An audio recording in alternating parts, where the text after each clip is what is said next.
everybody, welcome back to my channel. So this was a very requested video because before I had my baby, I made a what's in my hospital bag video because every pregnant person on YouTube makes that video and I wanted to be part of that club. And then some of those people then revisit that video and take a look at what they actually used. And I think these videos are more useful for people who are about to embark on the whole labor and birth thing than maybe the first one, because the first one, it's guesswork at best. So I'm excited to dive into this and see what I actually used. My instinct from like vague memory of the birth situation is that I used less than I packed, but I'm also not mad about how much I did pack because better safe than sorry. You never know. But let's just dive straight into this, shall we? Right, let's do this. Hey everybody, welcome to what is Shorter. going to be a very chaotic what's in my hospital bag, because there is currently no bag. It is just all spread out on the bed. I'm going to go through everything that we have so far. There's still a few of the bits that we need to get or pack and stuff, but you know, it'll be sorted, it'll be fine. It's all going to be fine by the time we actually need the hospital bag. But It was all fine. this is what we have. So I've got 4 piles. We've got the labour pile, we've got the postpartum pile, we've got the baby pile, and then like the down pile, which is the smallest pile. So let's just crack on. Right, labour pile. Labour pile, let's go. Ultimately the first thing that is happening. Let's just dive in. First thing I'm seeing here is like everything that's in the entertainment category. Oh, Because, entertainment. You know, you could be in and out real quick, or you could be in there for a slog. I don't like think a I used real any long of this time. stuff. So I've got this little mini speaker. I don't think I played any music once we got into the hospital. We definitely like tried to do the whole ambiance thing at home, Lord of the Rings, obviously, but I don't think I used really anything from this entertainment category once we were in hospital. We've got the Switch. Yeah, the Switch was not used. It was optimistic. I've got my noise cancelling headphones. They're actually not currently in here. They're on Mia's head. But that'll be handy if I want to try and like zone out.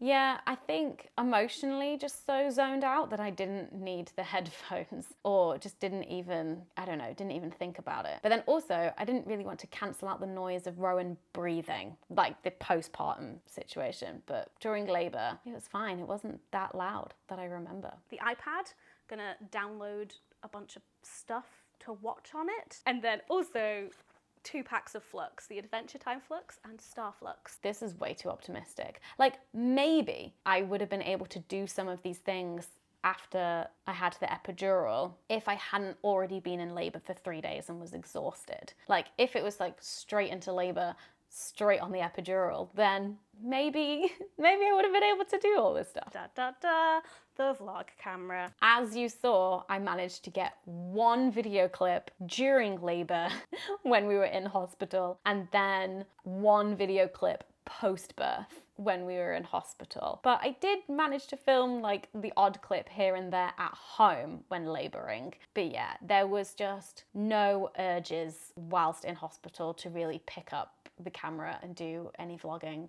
It was not a priority. Also, what you don't see here, but will absolutely be packed in all of the bags, is like spare batteries, chargers for all of our devices. Of course, yes, chargers for maybe not the camera or the Switch, but for our phones, very useful. I've got 2 fans. One of these, which is great for a bit of handheld action. And then this actually I bought for my studio. So yeah, the handheld yellow fan, I don't think I used that, but the big standing like desk white fan, that was just on continuously whilst on the postnatal ward. I like set it up slightly behind the bed on a little shelf and it was like pointing at me. So 24/7, this fan was just blasting on me, and yes, pack a fan in your hospital bag.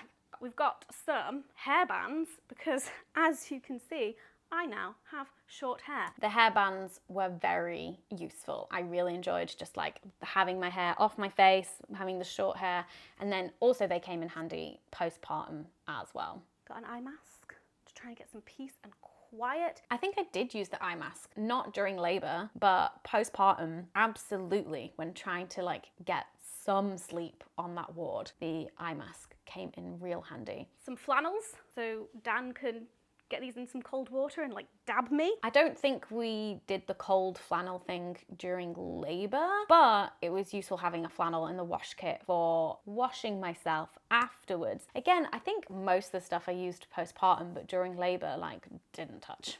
This has been lying around for ages, but I also hear that like having some kind of like water spray thing can be really nice. Don't remember using that. Slippers. Again, this is going to be like one of the last minute things that gets packed because I wear these every day. Yes, I did wear the slippers a lot. However, I wish I'd also brought flip-flops, especially for the like bathroom, shower room on the postnatal ward. Also going to bring one of my like STOMA belly support belts. I think I used this maybe once, but I also might not have. Wow, my memory, but it wasn't a crucial part of my labor experience. My pregnancy pillow. Definitely going to bring at least one regular pillow.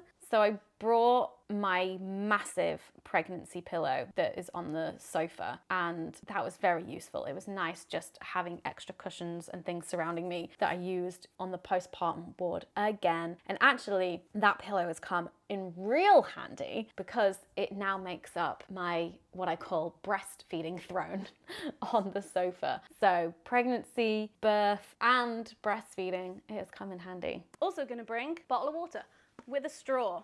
Is what I've heard. It's handy so you're not having to like tip your head back. Yes, yes, yes. And then my labor outfit. Honestly, will I just be naked or in a hospital gown? Like, I don't know. I was completely naked in the pool. So this black one, I think this is the one I wore postnatally because I think it's the thing I was wearing in the photo of me and Rowan when I like announced his birth. So I don't think I wore that one during labor. The other thing I've got is obviously like my maternity notes. The thing that I don't currently have is a birth plan. By the time you're seeing this though, that will all be sorted. We will have a plan. Vaguely created a birth plan, but I definitely didn't plan to be in labour for 4 days, so. Moving on to behind me is my postpartum collection. This is funny, we're only just getting onto the postpartum pile now, but pretty much everything that I did use from the labour birth pile was only really used postpartum. 3 more nighties. Okay, so now we're going in reverse because the nightie in the labour pile I wore postnatally, and these nighties in the postpartum pile I wore during labour and birth. On Vinted for like a couple of quid. Not exactly my style, but whatever. They're just nursing nighties. I'm very glad I bought 3 of those as well because just they would get sweaty, or like when my waters broke just would be covered in all of that, and so it was good to be able to like rotate through them. And because I was in labor for so long, actually once I was on the hospital, I think after Dan went home, like after Rowan was born, he like did a wash, and so then I was like wearing them postnatally as well because, you know, they all got very sweaty and dirty. Speaking of going home clothes, I have packed some options. No, one option. Basically, if I don't want to wear one of the nighties, I just have this. I think I did wear that going home. I wore that purple top with some leggings, and that was my going home outfit. I also have these leggings. Those are the leggings that I wore. Those leggings. I am going to be getting a couple of nursing bras, but I haven't gone shopping for those yet. But they will also be in the hospital bag. So I did get one nursing bra before Rowan was born, and that bra, and then also I just have these like comfort tops that are kind of like bralettes that are very easy for me to like whip a boob out of. And that is basically what I wore during labour and then afterwards as well with breastfeeding. But in the meantime, I have like one of the bralettes that I've been wearing continuously throughout pregnancy. Didn't wear that. May have worn it during labour, but also the closer I got to my due date and the bigger my boobs got, that bra stopped fitting me. And then just a bunch of black knickers. I haven't bought any like pregnancy, maternity knickers. After filming this, I did actually buy some postpartum underwear, and they were like specific C-section ones, even though obviously I didn't know at the time I was going to be having a C-section, but that's because the C-section ones are high-waisted, and I always wear high-waisted underwear, and these were incredibly soft postpartum like disposable underwear. and they were great. They were great. Got some maternity pads. I got through so many maternity pads, so many. Reusable breast pads. Yeah, the reusable breast pads. I don't actually think I used them in hospital because it took a while for my milk to come in and I wasn't really like leaking all that much, but now I wear them every day. Got some bed mats. I can't remember if we used any of these bed mats because once we're in the hospital, they obviously have all of this kind of stuff. Maybe for safety, I just like put one on the car seat on our way into the hospital, but I honestly don't remember because we went back and forth to hospital so many times. We have the wash kit. This was really useful to have a wash kit because every time Dan came to visit in the mornings, I would use the opportunity to take a shower and wash my hair and brush my teeth and put on some moisturizer. So yes, the fact that I managed to shower and wash my hair every day after birth, and I needed to wash my hair every day, was very good. That made me feel a little human every day. I'm also going to bring my STOMA bag cover. Obviously used this, very useful. I wear this every night, so needed that. Speaking of STOMA bags, bum bum bum, I have packed my hospital STOMA bag kit. This was obviously somewhat useful and very necessary, but if you've seen my Hormone Diaries postpartum video that came out on the Hannah Witton channel this week, you'll have the kind of full STOMA postpartum story. Luckily, I got to see my STOMA nurse in the hospital and she gave me a few more bits that I didn't have that I needed, but obviously those are essentials for me. And then the final thing I've got in my postpartum stuff is a towel. A nice fluffy towel. Did I use that towel? I don't know. I must have done because I had showers, but that also looks like the towel that I put on my bed when I had the night sweats once we got home. On to the not so cute stuff. Dan's things. Dan's things. To be honest, Dan's got some stuff in the wash kit as well because like he can use any of that. So we're packing Dan his swim trunks in case he wants to get into the pool. He did not get in the pool with me. I was in the pool for like 10 minutes max. Got Dan a spare change of clothes, you know, if he stays overnight. Should have really asked Dan if he used any of his stuff. Oh, it's hard to know. Like he had to change into scrubs for the surgery. I've no idea if he ended up like changing into any of the clothes that we brought with him. I think no, because he ended up going home that night after Rowan was born anyway. And so he didn't need to change into anything at the hospital because he like had all of his clothes at home. He may have put his pajamas on when we had that sleep when I had the epidural once we were on the labor ward. But also I vaguely remember him just like sleeping on a chair in his jeans. So I don't think Dan had used any of this. Baby stuff. Okay, so baby we've stuff. got some nappies. We needed so many more nappies than we packed, especially because we were in for 4 days afterwards. So I can't remember. I think just Dan like went and bought more nappies, which is fine. I think it would have been a bit silly to like take up loads of space in our bags with a massive thing of nappies. So I'm not mad that we didn't like bring enough, but also because Rowan was on NICU for a night and a day, they changed his nappies. Did we bring our own nappies for that? I honestly don't know. I think Dan did Rowan's first nappy change and it was also Dan's first nappy change. So this is just like 3 size 1 nappies. We also have another pack of disposable nappies. So if we think we're going to need more than 3, then we got them. We needed more than 3, Hannah. Some baby wipes. We got through that entire pack of baby wipes, I think, in 4 days because I needed more. Got 2 muslins. Maybe we'll need more, but like 2's fine for now. 2 was a good shout. I can't remember, but 2 is always a good shout. Got 2 like full baby bodysuit situations. Most of this stuff is secondhand, so I'm like hoping that it's all the right size, but whatever. Yeah, 2 little cute little baby bodysuit situations. We did need more clothes from the end, especially because we stayed in longer than expected. But Dan was obviously just able to like bring those to the hospital. But I think we underpacked for Rowan. 2 vests. These ones are adorable. They're so tiny. Yeah, he doesn't fit into those anymore.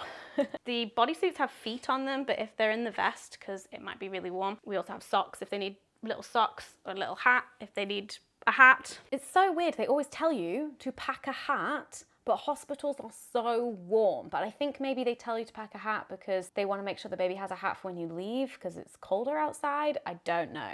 We had a hat for him. I think we put it on him when we were leaving, but was that necessary? 2 bibs. Are they gonna need bibs? Bibs was on the NHS list, so. I think I did use the bibs. I think I used them when giving him some of the formula milk because just for the spitting up a bit afterwards. But since then we have not used any bibs, although he is such a drooler now. I'm like, oh, maybe we should bust out those bibs again. And then we're also gonna pack the smallest of the many cardigans that Dan's granny has knitted for us. So yes, we put Rowan in this adorable tiny cardigan for his going home outfit. It was probably too warm for that as well. He looked very cute and very funny. Dan's granny has knitted so many cardigans, but it's been so warm, we've obviously not put him in any of them. But she's got various sizes, so I'm sure as it starts getting cooler in autumn and winter, we'll be able to bust some of them out for him, which I'm excited to do. Then also this